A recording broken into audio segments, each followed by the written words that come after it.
in chapter 7, you shared in your book a great ordeal that you guys went through, and you mentioned it earlier.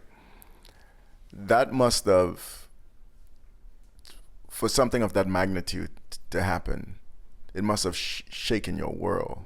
Of course, I know it did. For individuals right now whose world has been shaken with cancer or some diagnosis that they didn't expect, or something tragic has happened, how would you encourage them to stay?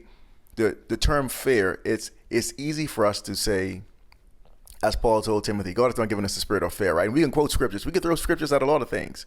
But practically, how would you encourage someone to stand in the midst of a situation like that? Probably the toughest question asked so far, and probably the most important, because I think you're right. We live in definitely a broken world, and because it's broken, you have bad things. You have the situations like you mentioned, cancer or the death of a family member. We had, while I was writing this book, I have a dear friend that lost a son, 31 years old, and I thought about, while I was writing, how would I respond to him, because this doesn't make sense.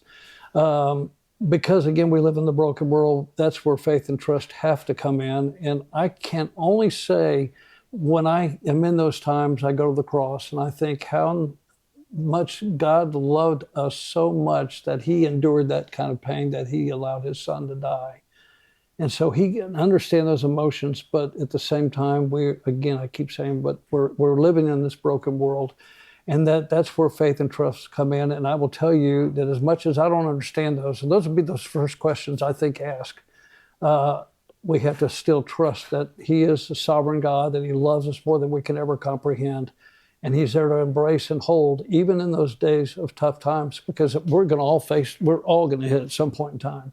As we get older, we're going to be faced with, sicknesses and illnesses, and we talked about the other day the flooding that took place in Brenham, and had a little girl get swept away in the waters. How and why? I don't understand this, God.